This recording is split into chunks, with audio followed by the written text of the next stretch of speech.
So Kanye West took out a full page ad in the Wall Street Journal to apologize. He is apologizing to Black people and he's apologizing to Jewish people. Now, I'm just going to go ahead and say this. I don't think Kanye West wrote this letter. We're going to read it. We're going to go through it. I don't think he wrote it. Celebrities have publicists. Maybe a publicist wrote it and said, this is what we're going with. But I just find it kind of strange considering it was just a couple of months ago that he released that song, Hail Hitler. And now when we go through this letter, you're going to see there's this sudden, all of a sudden, I apologize for this and I was wrong and I did all these things wrong.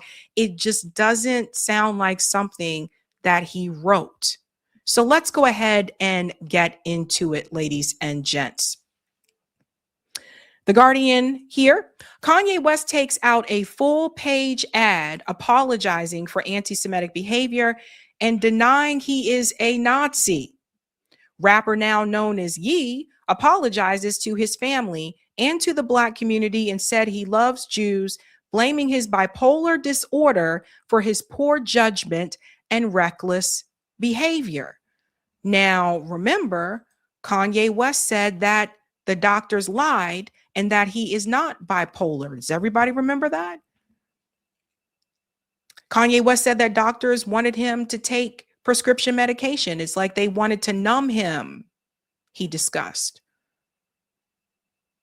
And now all of a sudden, he's saying that he does have bipolar. So it makes me wonder, is he under the influence of that type of medication or something else? Let's go a little bit more here, ladies and gents. I'm sorry. I'm old school. It's pronounced yay. I'm so sorry, JD. I'm so sorry. So let's go on more here because we do have the actual letter. And I just want to read the letter for you. I don't want to paraphrase, so you can hear it all right here. Ye's letter in full. 25 years ago, I was in a car accident that broke my jaw and caused injury to the right frontal lobe of my brain. At the time, the focus was on the visible damage, the fracture, the swelling, and the immediate physical trauma. The deeper injury, the one inside my skull, went unnoticed. So this was discussed during his first album. The song was called The Wire. Remember Through the Wire, where he was rapping, but his jaw was wired shut. And he talked about like that accident and stuff like that. So we're talking about, a long time ago. Comprehensive scans were not done. Neurological exams were limited, and the possibility of a frontal lobe injury was never raised. It wasn't properly diagnosed until 2023. That medical oversight caused serious damage to my mental health and led to my bipolar type 1 diagnosis. Okay, so if it was properly diagnosed in 2023, I don't remember hearing about that in 2023. Not that we have to, but like I said, he released the song Hail Hitler just a couple of months ago.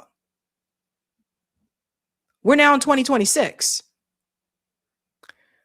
Also, the bipolar diagnosis, the first time I heard about it was definitely way before 2023. But let's go on here. Scarlett says traumatic brain injury might explain the bipolar disorder. It's true. Let's go on a little bit more here. Bipolar disorder comes with its own defense system, denial. When you're manic, you don't think you're sick. You think everyone else is overreacting. You feel like you're seeing the world more clearly than ever, when in reality, you're losing your grip entirely. Once people label you as crazy, you feel as if you cannot contribute anything meaningful to the world. It's easy for people to joke and laugh it off when in fact, this is a very serious, debilitating disease you can die from. According to the WHO and Cambridge University, people with bipolar disorder have a life expectancy that is shortened by 10 to 15 years on average. and 2 to 3 times higher all-cause mortality rate than the general population.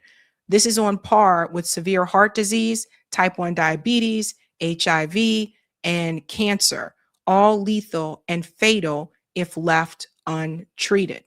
So, do you guys know anybody that has bipolar? Because I know people that have been diagnosed with bipolar. So I'm curious to hear what they think about this. Let's go on more here. The scariest thing about this disorder is how persuasive it is when it tells you you don't need help. It makes you blind, but convinced you have insight. You feel powerful, certain, unstoppable. I lost touch with reality. Things got worse the longer I ignored the problem. I said and did things I deeply regret. Some of the people I love the most, I treated the worst. You endured fear, confusion, humiliation, and the exhaustion of trying to have someone who was at times unrecognizable. Looking back, I became detached from my true self. In that fractured state, I gravitated toward the most destructive symbol I could find, the swastika, and even sold t-shirts bearing it.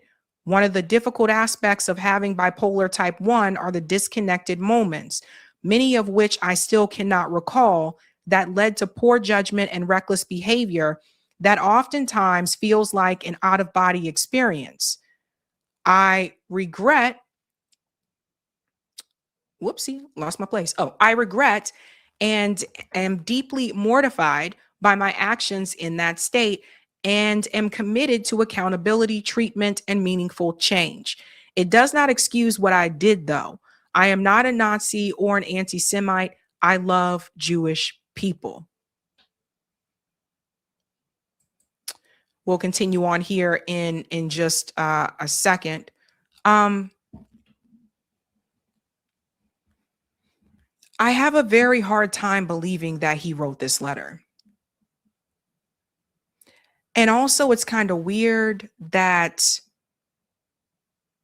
he hasn't come forward publicly to make this statement. It was kind of weird. Like, he took out a full page ad in the Washington Post. Oh,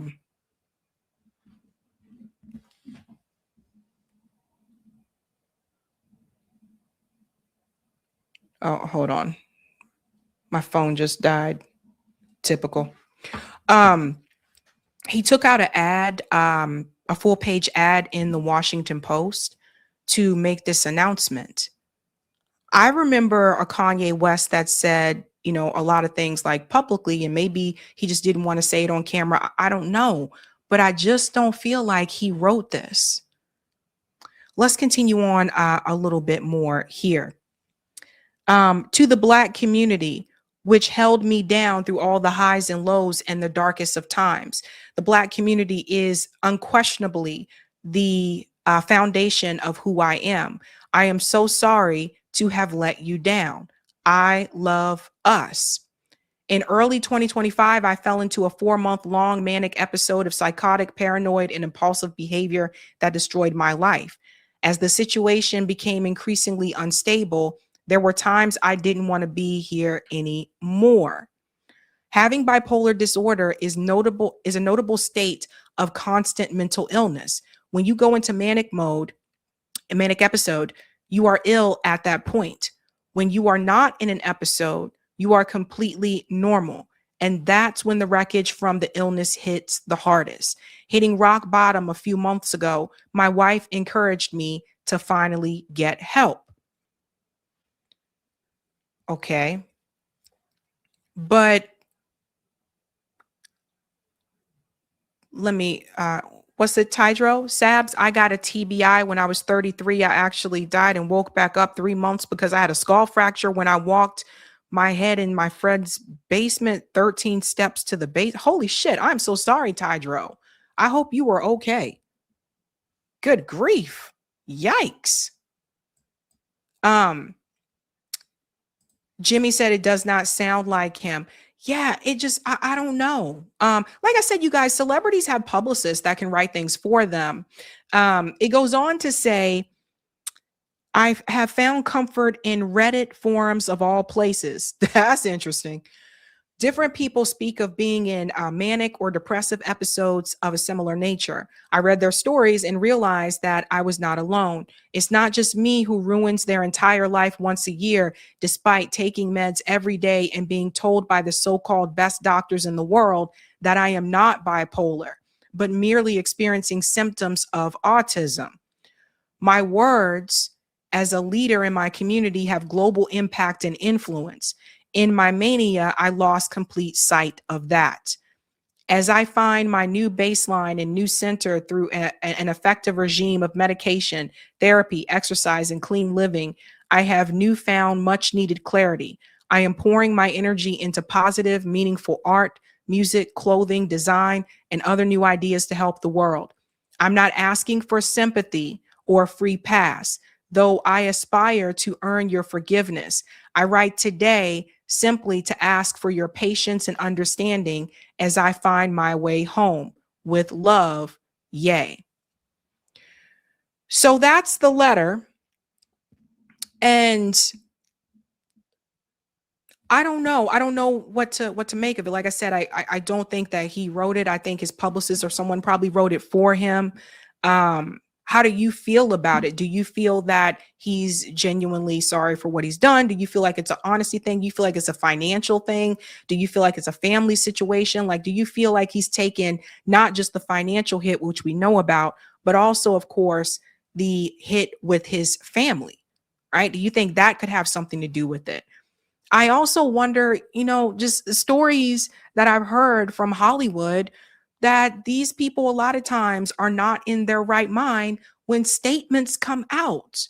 And that's why I also ask, was he clear and sober minded if he did write this when he wrote it? Or was he under the influence of something? I mean, we heard the stories for years, whether it was from Corey Haim. Remember the two Corys, Corey Haim and Corey Feldman? We heard these stories for years where people in Hollywood would say that, like, they would pretty much, these handlers would pretty much tell you, this is what you're going to do. This is what you're going to be. And we're going to put this out. And so I just wonder, and I wonder what would have made the shift so quickly. Now, he did respond to the letter. Kanye West says, apology letter isn't about reviving my commerciality. These remorseful feelings were so heavy on my heart. So that's the response. But I just have a hard time believing it because, like I said, it was just a couple of months ago he made the Hail Hitler song. And I want to take you back to something else because there's a number of things. This is where the Candace Owens part comes in. This was fairly recent on Candace Owens' podcast. I want you to hear what she said, Kanye said to her. This was fairly recent. Yesterday, and which got picked up, was to create a kill switch, right? To realize that Kanye was kind of right. Never too late to say that Kanye was right. Kanye said that in order to be free, you had to violate these contracts. You had to recognize that your voice is being controlled. And Kanye did just that. It was really an act of bravery to free himself. But I have no doubt that the same people that were torturing Kanye, the same people that were torturing Charlie Kirk, Kanye died today, would be the first to eulogize him. I feel that.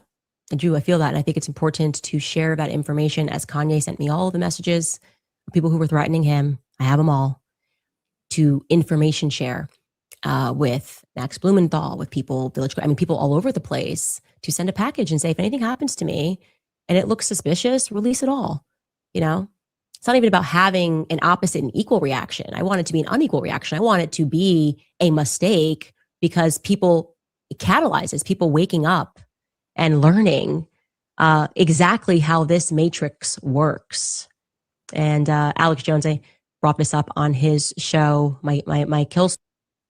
So this was fairly recent on her show, where she said that Kanye gave her information, gave her, I guess, whatever messages or documents, gave them to her for her to release if the time permits. And now this letter comes out. There's something else too that I want to get into. Let me bring this in here. I remember this was going around on Twitter about 2 months ago, where he apologized to a rabbi in person, and people were like, "What's going on with Kanye?" So let me show you this. 2 months ago. I'm blessed to be able to sit here with you today and just take accountability. I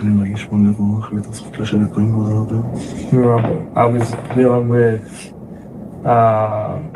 some various issues, dealing with bipolar also.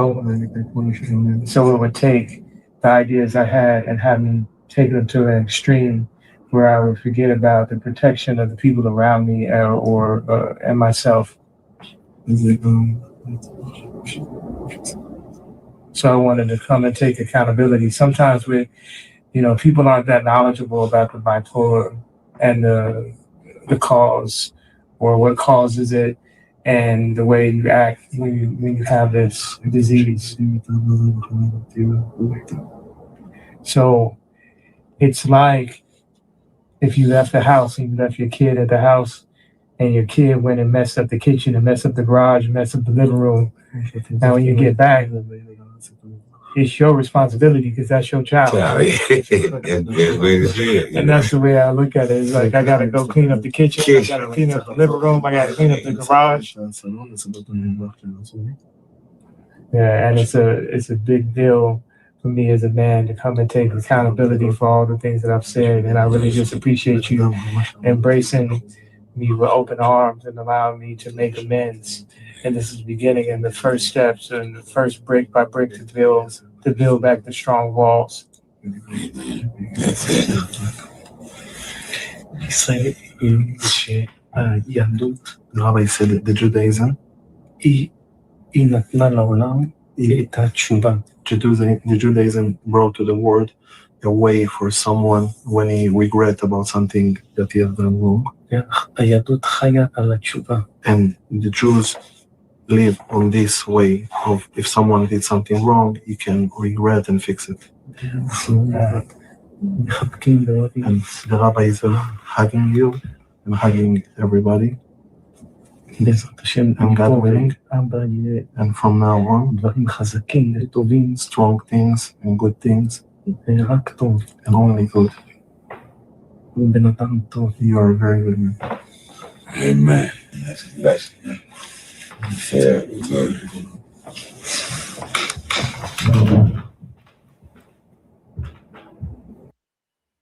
That does not even seem like the same person. And I do understand, again, I do have friends that do have that illness. And I know there are periods of where they're manic and periods where they're not.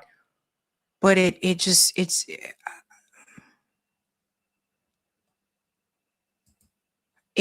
seems like a different person. And that brings me back to this. Candace brought this up also on her show before about the time when Charlie Kirk and her went to go meet with Kanye. And we got to go back to this because I do have questions. And this is not to say that Kanye West can't change. People can change. I just find it kind of weird that like he literally came out with that song a couple of months ago. It's not like it's been 5 years or anything like that. And like all of a sudden it's just, I don't know. And part of me feels like he's sedated. Like part of me wonders if somebody else is in charge of him at this point in time. So listen to what she said here when they went to meet with Kanye. I believe, and I'm saying this retrospectively, that from that moment onward, Charlie and I were assigned handlers. Okay, this is an expression that Kanye used to say, have a handler. I thought that he was just saying that. I thought that he was referring to just Hollywood. I now very much believe that I have had handlers since 2018, and that things were done intentionally to pull me and Charlie apart. Now, I'm going to tell you how I remember it in no particular order, okay? I tweeted back at Kanye and I said, please take a meeting with us. And before I could hear directly from Kanye's people, I heard from David Horowitz of the Freedom Center. He's the one that first invited me when I was going viral on YouTube to speak at his conference. You should also know that he is the father to Andreessen Horowitz, the one that Bibi Netanyahu is insisting should, or stepfather to. He wants Andreessen Horowitz to be a part of this group that buys TikTok because, and this is relevant, they think it's important for warfare, psychological warfare in the future. It's relevant. So that goes to show you the TikTok thing is all over the place, right? They all wanted TikTok. He was very nice in his message to me, said, oh, my son knows Kanye, and I would like to facilitate that meeting. Suddenly they get Eric Weinstein involved, and he reaches out and he pretends that he wants to be a friend to me. He's a bad person. I can tell you that right away. And I learned that very quickly. But at the time, Charlie and I, we were pro-Israel. That's, I think, kind of relevant. And we were just so amazed by the tweet that we thought all of these people, like this was just our moment, as in they really did just want to help. Another player in this was Rick Rubin. Yeah, the big music industry, Rick Rubin, also got into the mix and wanted to facilitate certain meetings. I took it again as a sign of help. On the Turning Point USA side, Tyler Boyer, who I could do a whole episode on. It's actually, he's more so relevant that I can't fit him into just one episode. He was with the only person that was with Charlie before. He introduced him to every person that Charlie knows. He starts hiring a bunch of people, telling Charlie that we need to hire bigger and more professional money raisers, PR people like Andrew Colvett, you name it.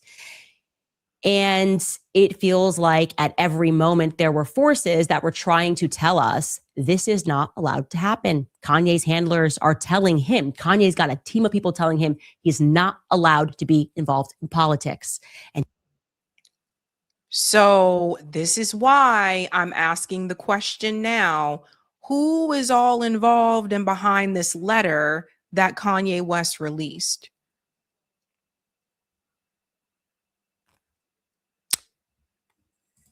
It just makes you wonder. He's getting angrier and he's getting angrier about that. This is in the time of Kim Kardashian and Kanye. She wanted nothing to do with it, okay? And I've been to their house, and political friends are telling Charlie and I, don't get involved with Kanye because he's crazy. You guys are on a trajectory. Don't speak to Kanye. It's going to backfire in your face.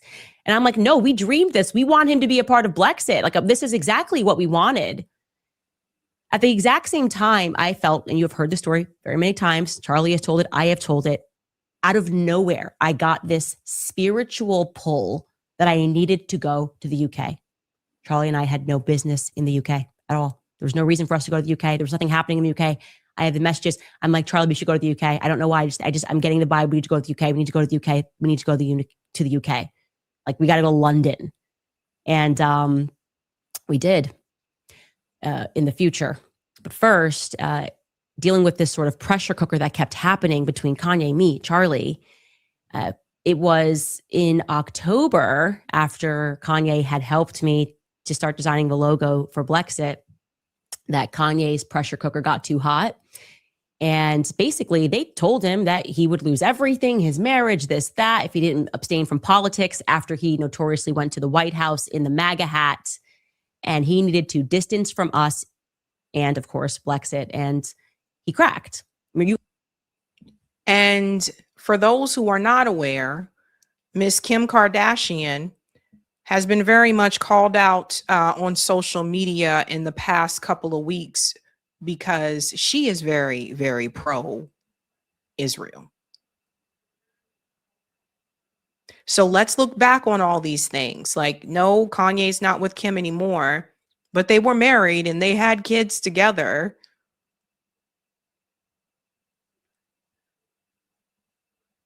So it just makes me wonder if not just because Kim been with everybody, okay? So let's not be like, oh, Kim loved him, da-da-da. Well, we don't know. Kim looked out for Kim, okay? But it makes me wonder if her issue with Kanye was not just his behavior, but also because his behavior was hurting her business. His behavior was bad for business. Because she went over there people were like, why are you trying to go to Israel to launch Skims over there? Why are you trying, as another business that she started, to launch Skims over there or whatever during this time? You should be, staying away from Israel right now, yada, yada. But she is very much pro-Israel. and pro money. So at the end of the day, even if Kanye wasn't behaving the way that he was behaving, but let's say he came out in support of Gaza, it still would have been a problem for Kim. Would have been a problem for her businesses. So, I don't know. So it makes you wonder.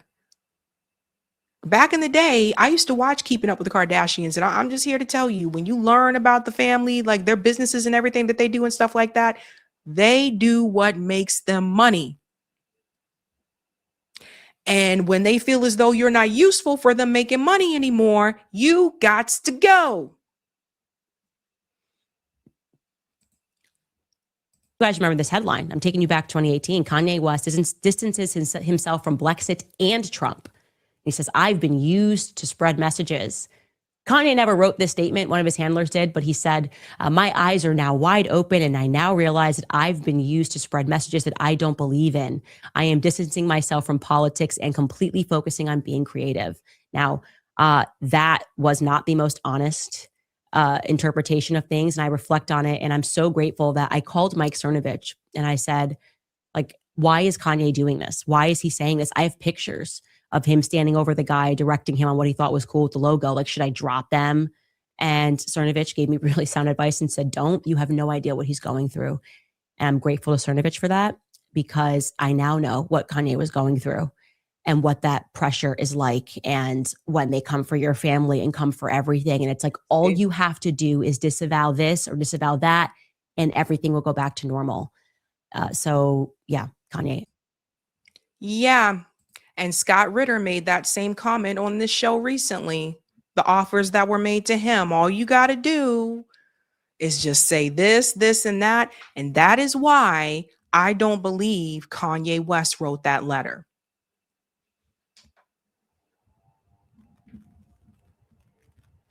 I don't know if Candace has talked about this at all or not, but it would be interesting to hear what she has to say about all this. I just don't believe he wrote that letter. And it sounds like he said yes, where like Scott Ritter said no. Like Scott Ritter said, they offered Scott Ritter millions of dollars. All you got to do is come back, be on our side with the good old boys, support NATO, and everything will go away. We'll leave you and your family alone. And Scott said, no, I can't lie to the American people. I know too much. I'm going to tell people the truth. And that's why Scott Ritter goes through all this hell. And it sounds like to me, based on that letter that I just read to you, it sounds like Kanye made a decision not to continue to go through the hell. That's what it sounds like. It is stranger than fiction. This is the real world. And I'm curious what you guys think about that. So let's take a look at that poll. All right. Why do you feel Kanye West is apologizing now? 5% say he honestly feels bad. 37% said he got the call. 29% say he took a financial hit. And another 29% say, I don't know. But the majority say he got the call. Very interesting, ladies and gents. Very interesting. And it brings me to this question. So now they got Kanye out the way, right? I already saw another op-ed that was released earlier today that said, now that they checked the box with Kanye, all they got to do is get Tucker and Candace and they're all set.